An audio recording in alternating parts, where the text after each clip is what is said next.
We are back. Thank you for staying with us. As promised, we're going to talk about climate, but we promise to make it interesting for you because this is a matter that is very important, and we'll tell you why. So we're looking at youth in climate governance. How can you be part of these conversations that are going round, and why is it important in the first place? So for this particular discussion, we are joined by a youth who's an expert in this area. He goes by the name Abdisalam Ahamed. He's the founder and executive director of Climate Governance Movement and Research. Karibu sana. Asante sana. Thank you so much. We're glad to have you with us. Morning. Yeah. Actually, you know, this is not my first time in KBC. You have been here, yeah, but been here. In the main station. Exactly. So I'm welcome, actually. Thank you so much. Awesome, yeah. Awesome. So why are you passionate about this topic? First of all, you know, it goes back to where I come from as a person.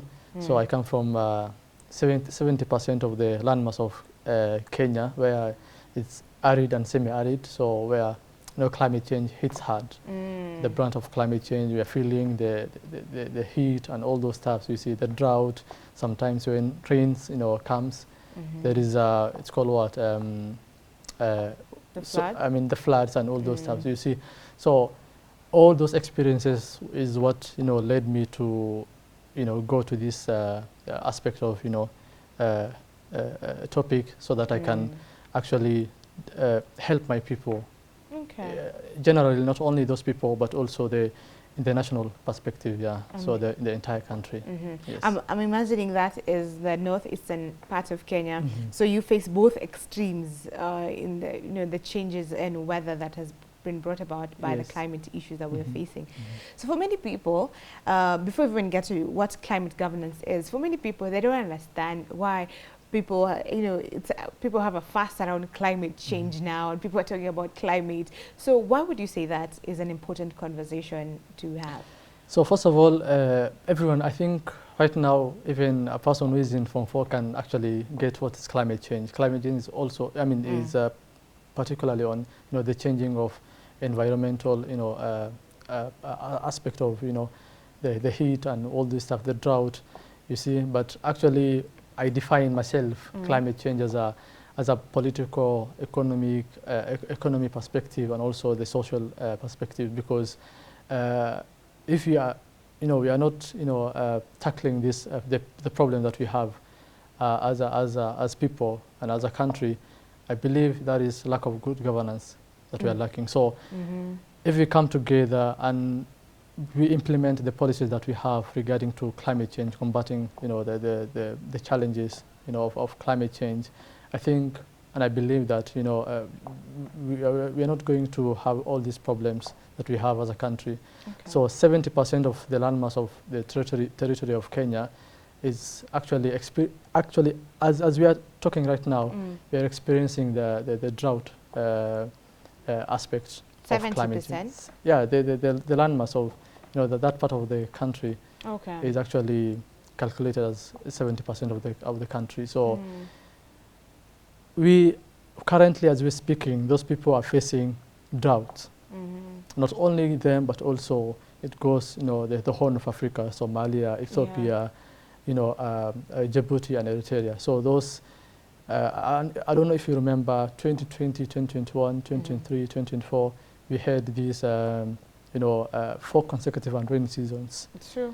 And then at 2023 October we had floods. So even northern part of Kenya was actually affected and cut off from the rest of the country. The roads were washed away, you see.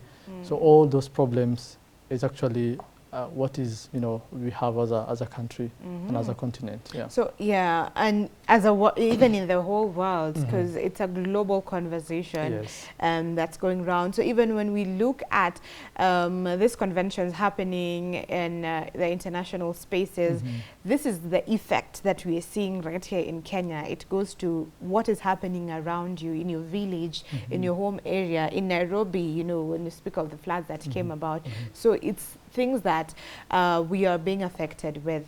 Now, looking at climate governance, how does that come in to help us curb the situation of climate change? You see, we have policies, not only this country, but the entire world. We have the Paris Agreement, we have all these, the NDCs, we have,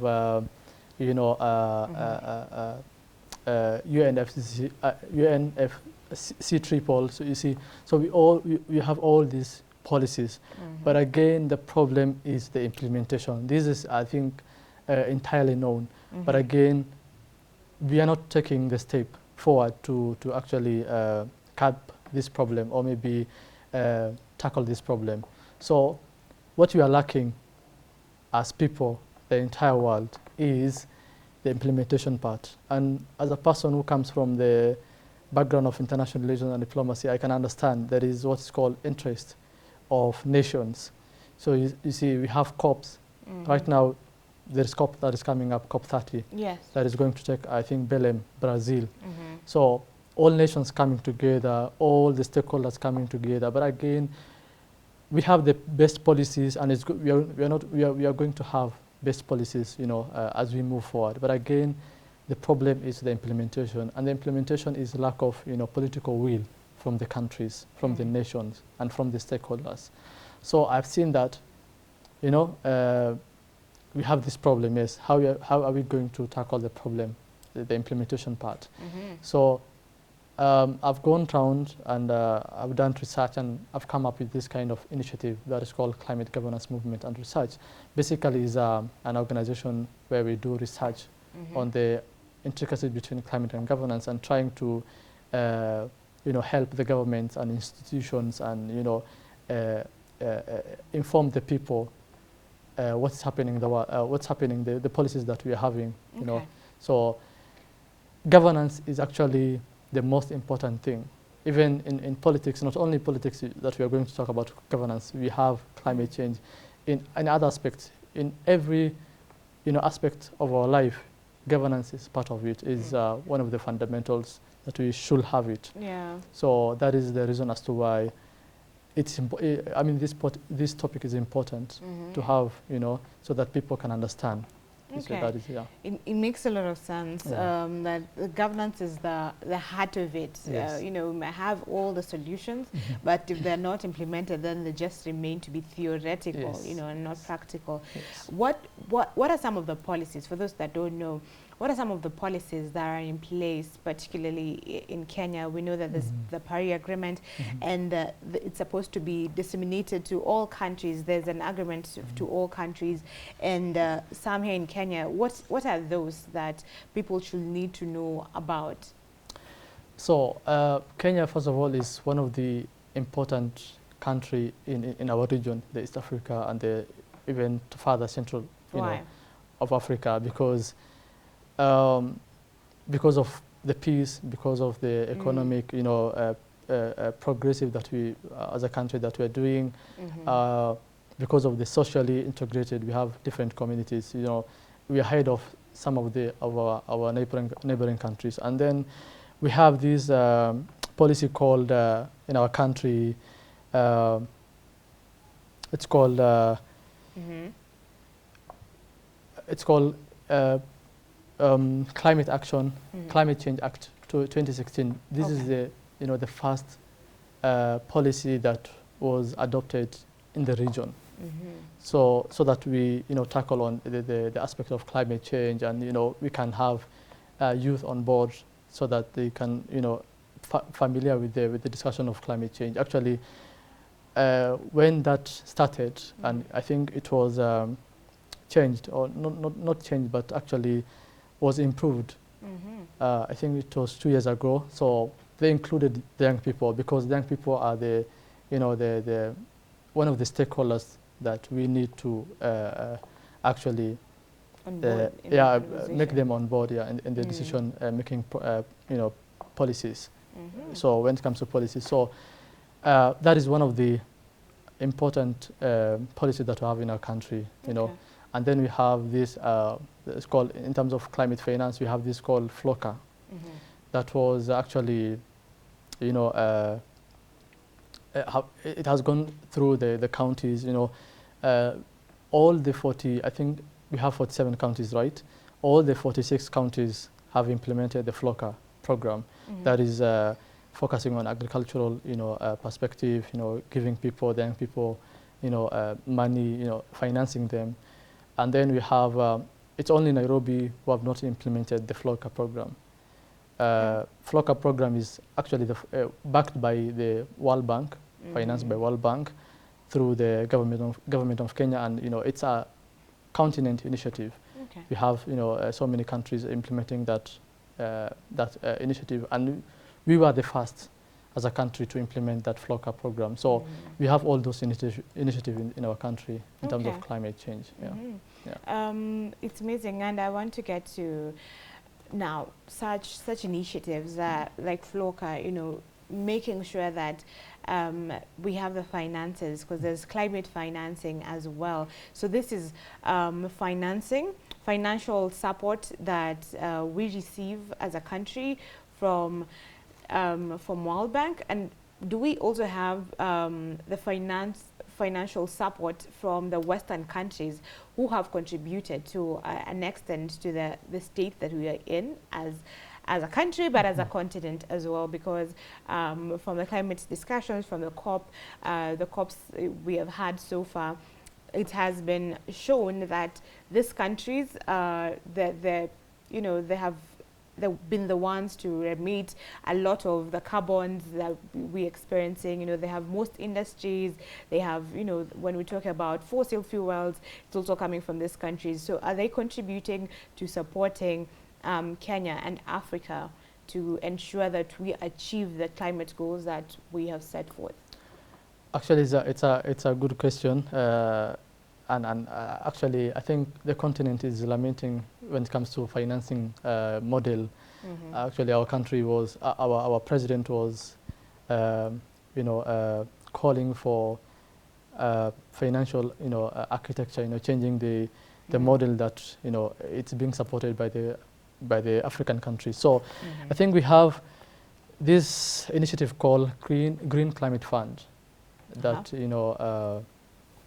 it was actually meant to support the countries affected by climate change. So I think 10 years ago, they have promised $100 billion to support the countries. And then I don't know if you remember the COP29 that we had just recently last year. They have added $300 billion. That is equivalent to, I think, 400 billion combined together. So they're actually doing some support, but again, when you look at the effect to the brand that they're doing to the rest of the countries, the developing countries, not only Africa but also Asia, the Middle East, it is more, it's not enough, this money, the 300 billion that they have promised, the 100 billion, so it's not enough. It doesn't match up. It doesn't match up, yeah, right. So, but they are doing the best to improve when it comes to climate financing. Yeah. But the model is not, the structure is not there. It's not, because we are still not getting what we need to ensure that we achieve the goals that have been set. There's also the talk on the carbon credits, and I believe that's, I don't know if it's part of the financing or part of mitigation, because now it's said that as long as you have, let's say, a number of trees planted in Kenya, then you are allowed to have that factory run, you have that carbon emission in the air, as long as you have something equivalent to it. And then the people who have done this planting are paid some amount of money. But again, it is said that it is not enough. It doesn't really match up. So do we have a structure? Is there, does it also need governance around it? So tell me about it. So about carbon credits, and in terms of the financing of that one, actually, it is part of the the mitigation, and these are just interrelated aspects of topics. But when it comes to financing, the most important thing is governance and transparency and accountability. That is the fundamental issue that we need to focus. So as we have just, talked about the Green Climate Fund and this 100 billion and the 300 billion is part of the carbon credits, you see. And then how it's being handled is the question. You know, the transparency, the accountability part. Are these countries, you know, paying the money to the in terms of carbon credit? You see, that is still there is a problem, and that is what I mean. The major topics that when these leaders come together, the major topic that is being discussed is the carbon credit, the carbon offset. Although it's more of science, but actually is we can just talk about in terms of finances. So there is a problem. Yeah, it's not. It's still not the way we wanted. You know, but I think it's more of accountability and it's more of governance. Yeah, governance is there. Yeah. All right. Now, looking back at governance and what you said you're doing in your initiative the initiative that you have. So, how are you ensuring? How are you looking at transparency? How are you ensuring that there's accountability in what we have, like the World Bank money that we have received and what is being given to counties? Like, if Nairobi has not started doing anything, then how are you bringing them, the leaders, the people who are in charge, to book, to tell them what's happening, why is it not working? Actually, this is one of the important point that we focus, putting governments or maybe institutions pressure so that they can implement the policies that we have, whether finance, whether the mitigation, adaptation, or whatever. What we do is policy recommendation, we do policy brief, we follow up. We try to gather young people, young organizations, and then we come up with kind of coalition so that they can feel the pressure when we are going to the offices. They can feel the pressure, and all the three organizations or four organizations coming together, following up a certain policy. It's giving them pressure. So that is what we do. We do policy brief, recommendation. We try to talk to them. We go to the offices, for example, NEMA offices. We go to this county, for example, where I come from. I was having a conversation with one of the people working in the Ministry of Finance in the aspect of FLOCA. So I was following up that money, the FLOCA, how the northern part of northern counties are implementing that FLOCA. Actually, he told me. He just showed me the document. He told me that northern part of Kenya is one of the best counties when it comes to implementing FLOCA. I don't want to say, but there is this region that. But still there is a problem when it comes to implementing FLOCA. He was trying to give me, it's called what? A report? A report on how counties are implementing FLOCA. So some counties, they're yet to start. Some counties are in the first stage, third stage, fourth stage. So there is that kind of, stages, So we do all those stuffs, and when it comes to following up institutions. So keeping them accountable, which is very profound. So the for the finance, it's the Ministry of Finance that is in charge, and they allocate these funds to the counties to ensure that they are implementing it, right? Yeah. So if they are not implementing that, who are they answerable to? So if they are not implementing, there is ways on how the Ministry of Finance put those counties into accountability. They close the banks, they close the channels of the resources. You see, although the resources they have, but they try to. It's called what? They try to put them accountable in a way of cutting them the resources, or maybe if you use the resources, for example, let's say you're being given, account is being given, let's say, for example, estimation of that million, you see, Kenyan shilling, and then that money is being used for another purposes, not for environmental stuffs or agricultural stuffs. So you're going to pay that money. The county is going to pay that money, and then you'll be, put fine.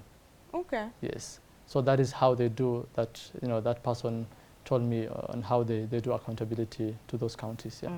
Yeah. All right. That at least is convincing. That something will be done. As long as they have the money, then action will be taken. You also mentioned NEMA, that you also put them accountable. So what is their role in this? Because we know that when it comes to the environment, we know NEMA. So how do they come in the climate conversation?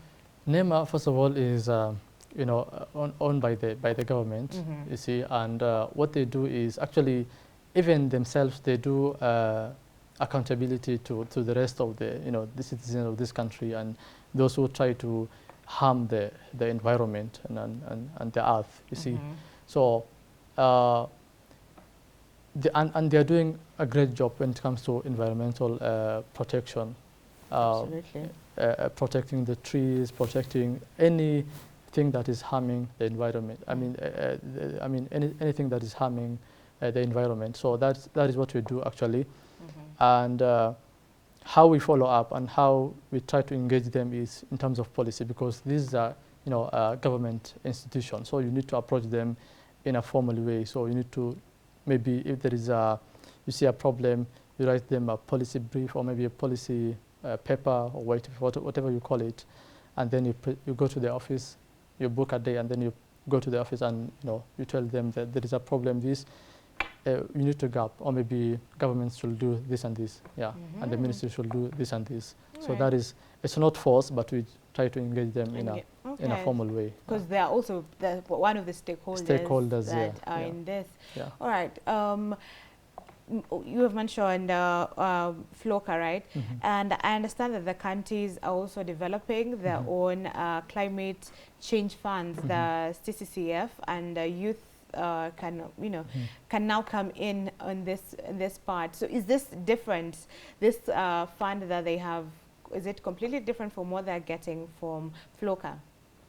FLOCA actually is focusing on more of agricultural and pastoral part, trying to adapt, trying to make the communities adapt to the problem that we have, the climate change.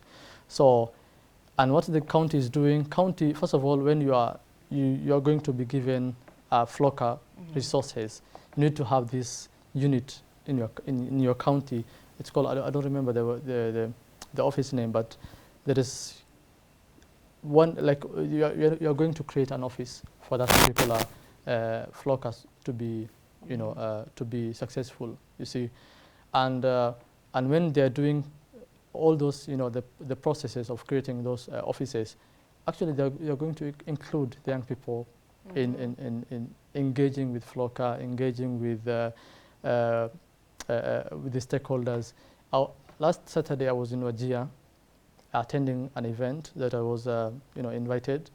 Then we were having a conversation with one guy from Garissa County, who is part of the FLOCA team that were working in county level, Garissa County, and he told me that youth inclusion is actually right now in 50%. So most of the people working in that sector, in that FLOCA program, are young people. Okay. So there is progress. When it comes to Kenya, is one of the best countries in our region when it comes to youth inclusion. So we're proud of that. Yeah. Okay. And the importance of youth, is it for continuity, or why is there the insistence on having youth?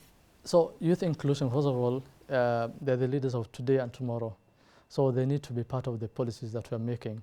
So if you want, like, it's called what, a progress world, or maybe a development in our regions, in our country, we don't blind the young people. We give them the opportunity. If they are part of this, making policies, and then they know the knowledge of, what the past and all those stuff and the current, so they can handle the future, because they're the leaders of tomorrow. They will be there tomorrow. So tomorrow, if you blind them today, and you don't, you lock them out when making policies, how do they know? How are they going to tackle the problems in the future? So they need to be part of the discussions. Yeah. And someone said the decisions we make today will affect us tomorrow. Actually, so that's why we need to be part of those conversations. Yes. Now, how apart from what is being allocated in the counties and the opportunities, are there other ways that the youths can be part of the climate governance?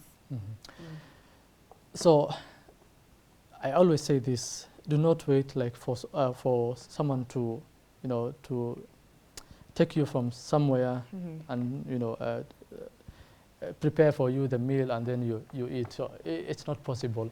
So we need to wake up. As I do, as many young people are doing. You need to come up with an initiative. Our country, when it comes to tree planting, we do tree planting. We care the environment. It's only that we are lacking it's called what? We are lacking the opportunity. Young people are lacking the opportunity when it comes to, for example, in the research area or maybe in the research arena, because there is different subjects. You see, in the research arena, there is less of young people in that environment. That field. Okay. Yeah, in that field. So, not only they should focus on focusing on tree planting. Actually, tree planting is one of the best programs to do when it comes to combating climate change. But again, we need to go to further, making policies, making familiarizing ourselves with what's happening. You see, that is because in the research area, there is deep discussions that happen. There is deep, information that circulates. You see, so you need to be part of those discussions, doing research. Be part of the environmental research organizations. Okay. You will go further, and you'll get opportunities to be on the table. You see, sometimes you'll be sent to different county or maybe different country to be part of a program. Okay. In form of repertoire, in form of on the table speaking. You see, so there is a lot of opportunity in the research area when it comes to environmental perspective. You can do. Young people do tree planting. They do cleanup. They do other projects. For example, there is right now there is a project that is coming up that we are doing as an organization. It's called Nairobi Climate Governance Roundtable. We are in the first stage of trying to have that program. You see, in the first stage, preparation, and then there is other stages. So it's going to happen on 27th June. It's going to be Friday. Yeah. So what will it be about? We are going to tackle many topics. Climate finance. It's when we are carrying that name of Nairobi. So Nairobi is not Nairobi. Actually, we are not going to talk about Nairobi. Nairobi represents the entire country. You see, so we are going to, as a country, we are going to focus on many aspects that the loopholes that we have in the climate space in our country, what our country is doing, what is the continent doing in terms of climate change, the policies, all those stuff. So we are going to gather from the people from the government, from the research area, the academia, the young people, the academia, including the lecturers, universities. We are going to include everybody. So that is the kind of initiative that will make a dream to come true. Young people meeting with the academia, meeting with the government officials. So it's a good opportunity. So those kind of initiative is going to help the young people. Also, attending events or climate events. It absolutely helps the person, to get the information.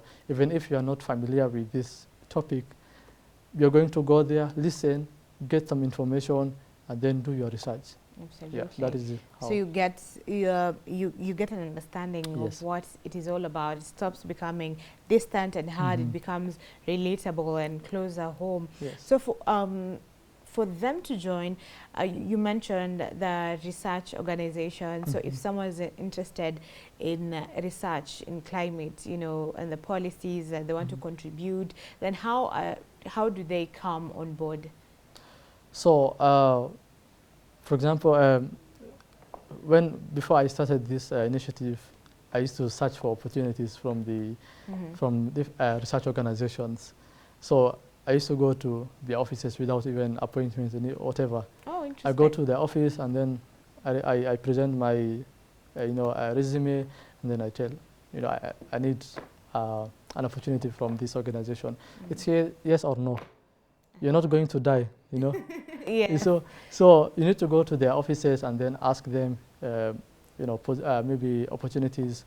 Even start as an intern. You can go ask them money, whatever, in different aspects. But you need to gather it's called what? The courage, the confidence, so that most of the young people in our country and in the continent, what is killing us is, that lack of confidence. Okay.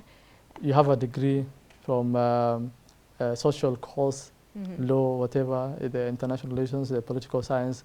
Again, you're fearing. You go to confronting. You need to confront your fear. That is the most important thing. The second thing is they publish these opportunities. You see, for example, if my organization is right now looking for a position for a person in particular position, on the website, we put on the website, we put on our social media platforms, and then you apply. Then you start. If you qualify, actually, what in the corporate sector right now, what they look at is a young person who is right now a fresh graduate. I'm giving that secret. Yeah. Yes. A fresh graduate. Really trying to. It's more of minimal cost. You see, they look for different aspects. You see, and that is. As a young person, it's an opportunity. Do not look at the money that they're giving you. Okay, because for many people, I think, they've been complaining that employers look for years of experience, but now, you get opportunities where they just want a fresh graduate, and it's a good place for you to start from, to build yourself up from, and you're part of such important initiatives, and I think that is profound. But now, there's a challenge that I believe that some of the youths say that they face when they're representing themselves. When we talk about the conference of parties, the COPs, we usually have youths going to this events to represent the youth and the country, But they say there's the issue of tokenism? So yes, so you understand that. So you're just there. It's like a token. You're just there to be seen. You're not really there to be heard. So tell us about that. Oh, on that one, I think it's a big problem. And then I've talked about this issue many times. First of all, if you are a fresh graduate and then you are looking for opportunities, I'll say go for those opportunities. Even if you're not going to be hard, go for those opportunities. Create connections, networks from those it's called programs. These big climate events. Go to those areas and then look for opportunities within that aspect of tokenism. So I'm not saying that tokenism is good. I was actually against tokenism when it comes to the young people. So tokenism is really one of the things that is killing the morale of the young people. You'll be given an opportunity, and then maybe, for example, let's say you attend an event, and that event there is different people, different level of people. You see, academia, all these people, big people, they say, and then in the panel discussion, those people, the room is full at that time. And then young people are going to be in the panel discussion. Everyone goes, you see. You don't want to be hard. So, they don't want, because they're feeling threat. They're intimidated. They feel threat. They don't want, you're not going to tell me anything, you see. So, and I think with time goes, I think I've seen that on the LinkedIn social media platforms, the young people are trying to wake up. If you are invited to an event to speak, ask for money. Okay. Ask for, something, the stipend, because you are giving out your knowledge, you are giving your time. There's your time that you're spending. Exactly, yeah, spending everything, the energy, the vibes, everything. Okay. You're putting yourself in a, it's called what? In a fear, not fear, but, because when you are in the panel discussion, the light is on you, so you balance, you balance it's called what? You balance the expectation, also the figure that you have. What are the people going to say about, it's trauma kind of, So all those energies are going to be wasted if you are not asking them for money. You see. So they should ask for money, because at the end of the day, the events are funded. Yeah, exactly. So they should have you in consideration, Kabisa. even as they do that. Kabisa. Absolutely great. Yeah.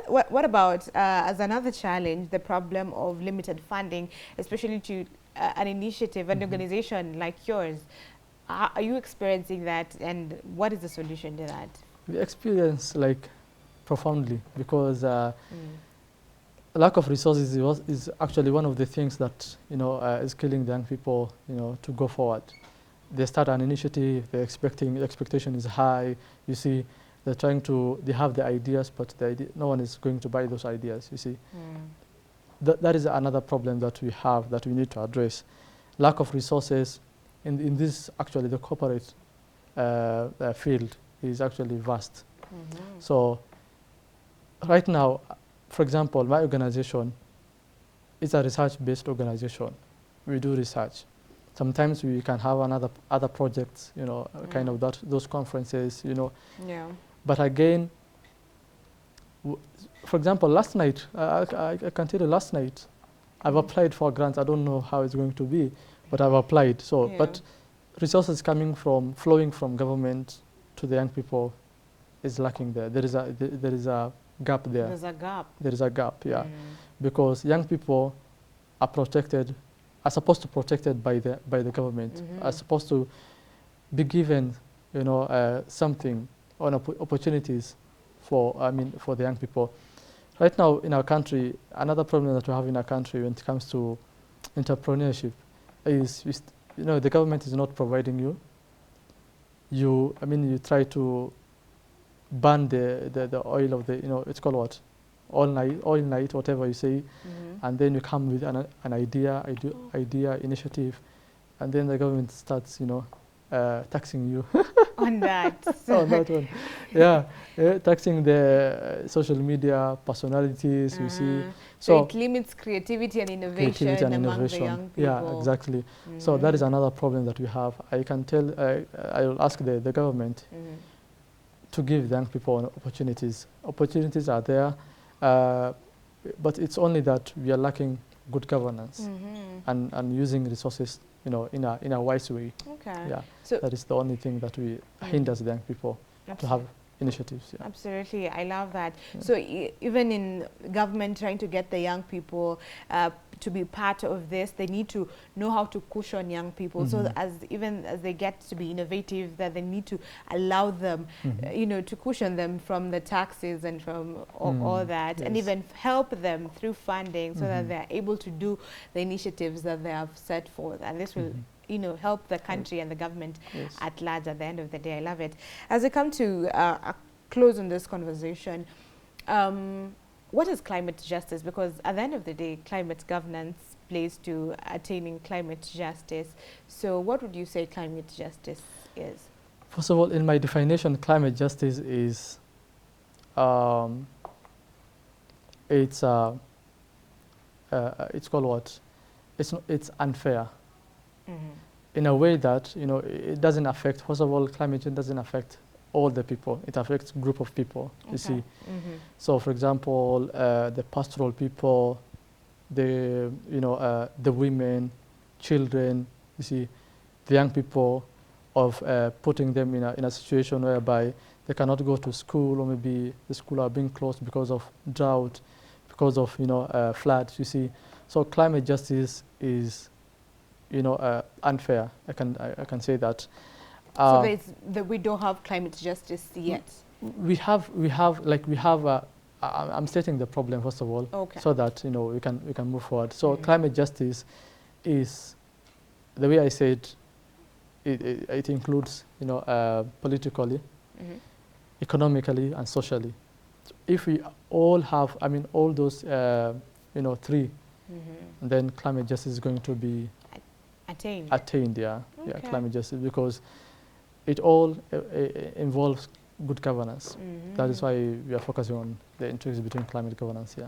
Wow, yes. Amazing. So if we have good governance, then we are sure that we will attain climate justice. Justice, yeah. At the end of the day. In all levels, yeah, of society. Yes. Wonderful. Thank you very much, Abdisalam. From all this that we have talked about, what is that one thing that you'd want to leave the viewers with, the youths who are watching us with? So I can tell the young people something which, it's going to help them. I'm going to say that, if you are doing something, be passionate about it. For example, if you are into the climate space, read about climate change. I know some people come from different, backgrounds, but again, try to familiar with yourself into your arena. For example, I take myself for an example. I come from the social science course. Mostly, it's more of policies. It's more of it's called institutionalism, yeah. And then you focus on that one in the climate aspect. When I was starting this initiative of climate governance movement and research, actually, at that time it was 2020, yeah, back then. So I started with familiarizing with myself. I ask myself, like, what are you good at it? I said that governance. Mostly when I was in 4 I was a journalist. Actually, I told you I was a journalist, so I knew more about politics and governance, and I was into this aspect of politics and political familiarity. But again, when I was trying to assemble my ideas, trying to come up with a strong point, is that I said that yes, climate change is vast. That perspective, you need to focus on the governance perspective so that you can actually be at where you are good at it, And then I expounded my territories. I learned a lot. I've gone to this event, you see. So trying to get familiar with myself with the concept of climate change, you see. I cannot tell you today I'm expert of carbon credits, or maybe that science aspect of the climate change. Last week we were at the CGIR, this event that was happening in UNEP. I've attended that event to get more of agricultural, information. It was focusing on agriculture. It was focusing on the aspect of climate change and agriculture and food security, all these stuff. So you see, all this information that undercome climate change, you see. So I was having a conversation with different people, trying to be a student, not an executive director or whatever. So I'll be a student when I don't know something, you see. So try to familiar with yourself, on subjects in the climate space. For example, if you're good at climate financing, you come from economic perspective or background, you have learned, you have pursued finance, so you can actually pursue that area. And that's climate financing. Exactly, you see, and then you'll be a star in that area. Absolutely. So that is the most important thing that I can tell the young people, to read and to get yourself in a position where, in an area where you can be a star. Yeah, absolutely. And you have broken down so well, so you don't have to go into the sciences if you're not you're not good in sciences. Yes. So you just take on advocacy. If communication is your space, then you advocate for it, and the opportunities, a lot of opportunities. So let's use our voice as young people, as Kenyans, as Africans, to make sure that we shape our future to what we want it to be. Thank you very much again, Abdisalam. We appreciate your insights on this topic. Thank you so much. So that has been it. We've had Abdisalam Ahamed, the founder and executive director, Climate Governance Movement and Research and we've been talking about youth in climate governance. I hope you have taken something from it. You've been educated and you are ready to be out there and use your voice for change. So this is where we put a pause on it, because Brian Sakwa is coming back for another interview, a very interesting one. So stick with us.